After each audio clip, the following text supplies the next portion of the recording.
हरदोई में लोकसभा चुनाव कार्यालय का उद्घाटन करने पहुंचे जिले के प्रभारी और सहकारिता मंत्री जेपीएस राठौर ने समाजवादी पार्टी पर निशाना साधा और कहा कि अखिलेश यादव का MY Muslim Yadav factor fail हो चुका है।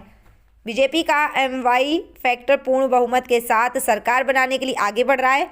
सपा का मुस्लिम यादव फैक्टर है, जबकि भाजपा का एम मतलब मोदी और वाई मतलब योगी फैक्टर है।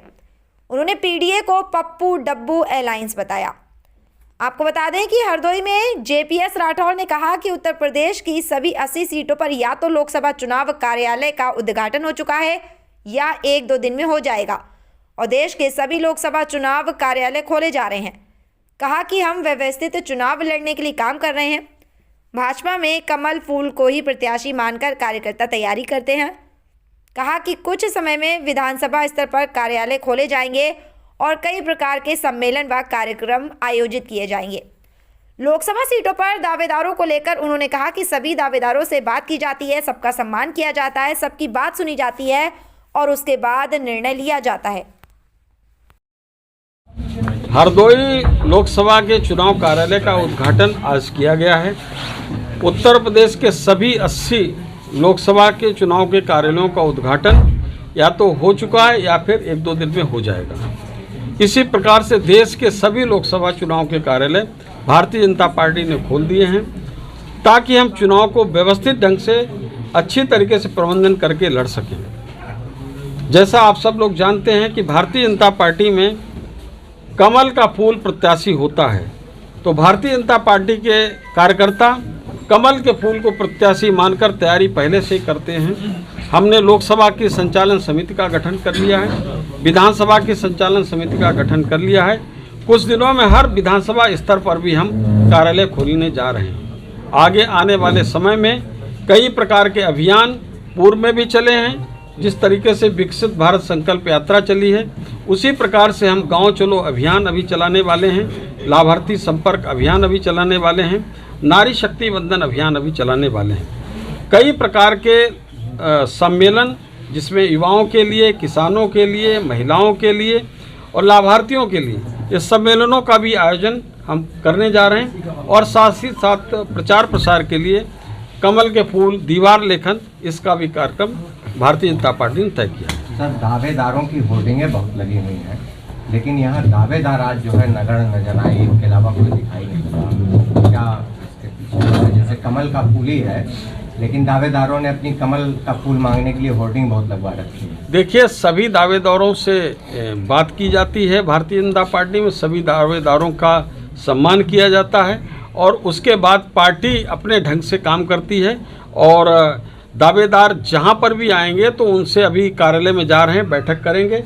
कोई भी दावेदार होगा उनकी सबकी बात सुनी जाएगी और सबसे अच्छा कैंडिडेट भारतीय जनता पार्टी का उम्मीदवार बनकर हरदोई में आएगा। अच्छा, आप कह रहे हैं आपने तैयारी चालू कर दी। अखिलेश यादव का आज एक ट्वीट है कि 90% दलित अल्पसंख्यक जो है उनके साथ है और उन्होंने कहा कि भाजपा कोई गणित नहीं बैठा पा रही, उनको प्रत्याशी खोजे नहीं मिल रहे हैं, पिछले बार के सारे फार्मूले इस बार फेल हो चुके हैं। ऐसा है कि समाजवादी पार्टी का जो गणित है वो एम/वाई पर गणित था, तो एम से उनका मुस्लिम और यादव का गणित था। ये समाजवादी पार्टी का माई फैक्टर है, माई गणित है। भारतीय जनता पार्टी का माई गणित दूसरा है। भारतीय जनता पार्टी के एम का मतलब मोदी, वाई का मतलब योगी, तो ये उनका माई फेल हो चुका है।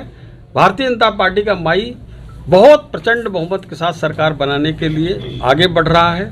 और जिस तरीके से आपने पिछड़ा दलित और उसकी बात करी, जो पीडीए अलायंस है ये केवल और केवल पप्पू डब्बू अलायंस बनकर रह गया है, इसके अतिरिक्त कुछ नहीं है। इसमें 2 ही लोग हैं और 2017 में वो अलायंस पूरी तरीके से फ्लॉप हो चुका है।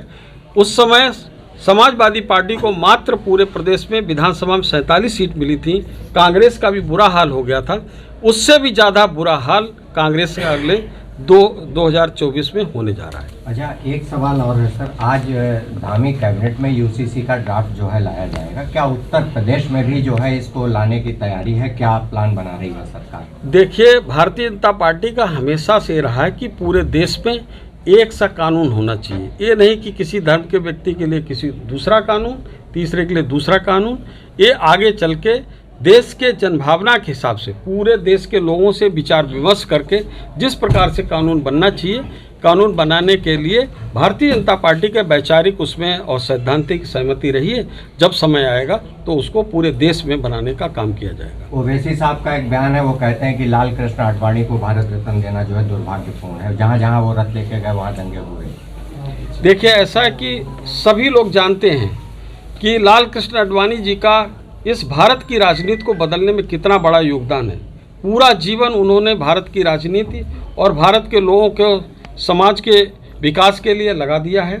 ऐसे पुरोधा जिन्होंने भारतीय जनता पार्टी को शून्य से शिखर पर पहुंचाकर और केंद्र में सरकार बनाने में सबसे ज़्यादा बड़ी भूमिका का निर्वाह करने का काम किया है। अटल बिहारी वाजपेयी जी को पहले ही भारत रत्न मिल गया, उनके अनन्य सहयोगी लाल कृष्ण आडवाणी जी को आज भारत रत्न मिला है। इसके कारण भारतीय जनता पार्टी के एक एक कार्यकर्ता ही नहीं, देश का एक एक नागरिक गौरवान्वित है और मुझको लगता है इससे अच्छा निर्णय कुछ नहीं हो सकता है और किसी प्रकार से कोई आलोचना का इसमें वो बचा नहीं है। उन्होंने कहा कि उन्होंने जिन्ना की भी प्रशंसा की थी, जिन्ना की प्रशंसा करने वाले को पुरस्कार दिया गया। तो वो जिन्ना की बुराई करें, वो वैसे खुलकर बोलें कि जिन्ना गलत थे, तो वो जिन्नावादी तो खुद बनते हैं। अब आज तक उन्होंने तो कभी जिन्ना की बुराई की नहीं, तो जिन्ना की आलोचना वो पहले खुद करें और उसके बाद आए मैदान में। अच्छा, राहुल गांधी का एक स्टेटमेंट है, वो कहते हैं कि मोदी जी अपने को ओबीसी कहते हैं और उसके बाद कहते हैं कि देश में 2 ही जातियां हैं, एक अमीर और एक गरीब की। नहीं, मोदी जी ने चारों जातियों को स्पष्ट कर दिया है कि देश में 4 जातियां हैं, युवा है, महिला है, किसान है और गरीब है। 4 जातियों को स्पष्ट करने का काम मोदी जी ने किया है और राहुल गांधी जी ने अगर केवल 2 ही सुना है तो मैं समझता हूं कि आप लोगों के माध्यम से फिर से कहना चाहता हूं कि मोदी जी ने इन 4 जातियों को कहा है और ये भी कहा है इन 4 जातियों का अगर भला हो जाए, कल्याण हो जाएगा तो पूरे देश के में सबका कल्याण हो जाएगा। उसी के लिए हम प्रतिबद्ध हैं। उनका कहना यह है कि मोदी जी अपने को ओबीसी कहते हैं और उसके बाद जो है कहते हैं कि देश में 2 जातियां हैं, मतलब खुद को। देखिए, कभी कांग्रेस नारा दिया करती न जात पर न पात पर मोहर लगेगी हाथ पर। आज उस वैचारिक उससे विचलित हो गई कांग्रेस।